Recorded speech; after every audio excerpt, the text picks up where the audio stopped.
દરેક નીતિની સામે કાયદાની રીતે ઊભો રહેતો SSK ન્યૂઝ ચેનલ।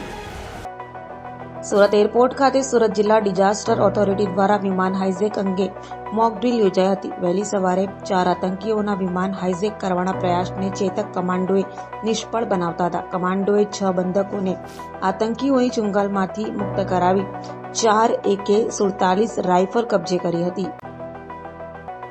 જિલ્લા ડિઝાસ્ટર ઓથોરિટી અને સુરત એરપોર્ટ ઓથોરિટીના સંયુક્ત ઉપક્રમે સુરત એરપોર્ટ ખાતે એન્ટી હાઇજેકિંગ મોક ડ્રીલ યોજાઈ હતી। 4 આતંકવાદીઓએ એરપોર્ટમાં ઘૂસી 6 મુસાફરોને બંધક બનાવ્યા હતા, પરંતુ ચેતક કમાન્ડો તેમજ CISFના જવાનોએ મક્કમ મુકાબલો કરી આતંકીઓને જીવતા પકડ્યા હતા।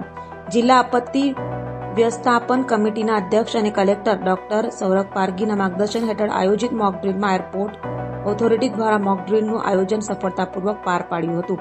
વહેલી સવારે 6:30 કલાકે વિમાન હાઇજેક કરવાના ઈરાદે 4 આતંકીઓ મુસાફરના વેશમાં કાર સાથે સુરત એરપોર્ટના A2 ગેટ પર પહોંચ્યા હતા। સિક્યુરિટી અટકાવતા અચાનક તેમણે AK-47 રાઇફલ દ્વારા CISFના સિક્યુરિટી ગાર્ડને ઘાયલ કરી અંદર ઘૂસી ગયા હતા, જેની જાણકારી સુરત એરપોર્ટ ઓથોરિટીને થતા તત્કાલ અંગેની વિગતો સુરત શહેર પોલીસ, જિલ્લા કલેક્ટર, પ્રાંત અધિકારીને કરવામાં આવી હતી। સુરત પોલીસ તથા CISF દ્વારા સમગ્ર એરપોર્ટને કોર્ડન કરવામાં આવ્યો હતો। પ્રાંત અધિકારી અને નાયબ કલેક્ટર વિજય ભંડારીએ તત્કાલ એરપોર્ટ આવીને કંટ્રોલ રૂમમાંથી આતંકીઓ સાથે વાતચીત કરી હતી, જેમાં આતંકીઓએ ATS દ્વારા ધરપકડ કરાયેલા અને જેલમાં બંધ આતંકીઓને મુક્ત કરવાની એક હેલિકોપ્ટર તેમજ 200 કરોડની ડિમાન્ડ કરી હતી। આખરે ચેતક કમાન્ડો ગોહિલની આગેવાનીમાં કમાન્ડોએ તકનો લાભ લઈ આતંકીઓને ઝબ્બે કર્યા હતા અને તેમની પાસેથી 4 AK-47 રાઇફલ કબજે કરવામાં આવી હતી।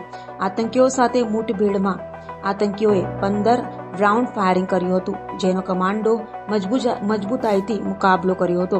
સર્ચ ઓપરેશન દરમિયાન તમામ 6 બંધકોને સુરક્ષિત મુક્ત કરવામાં સફળતા મળી હતી। કોઈ જાનહાનિ વિના ઓપરેશન સફળતાપૂર્વક પાર પાડવામાં આવ્યું હતું। મોકડ્રીલ દરમિયાન જિલ્લા વહીવટીતંત્ર, સિટી પોલીસ દ્વારા એરપોર્ટથી સિવિલ સુધી ગ્રીન કોરિડોર, એરપોર્ટની ફરતે પૂરતો પોલીસ બંદોબસ્ત, એરપોર્ટ પાસે ટ્રાફિક મેનેજમેન્ટ સરળતાથી કરીને મોકડ્રીલને સફળ બનાવી હતી। મોકડ્રીલમાં SOGના DCP Rajdeepsinh Nakum, crime DCP BP Rozia, zone 6 DCP RT Parmar, મામલતદાર પંકજ મોદી, CISFના ડે commander Ashish Rawat, Surat airport general manager Chandrakant Sankusle, fire, city police અને રાજ્યની સંબંધિત ઓથોરિટીના અધિકારીઓ ઉપસ્થિત રહ્યા હતા।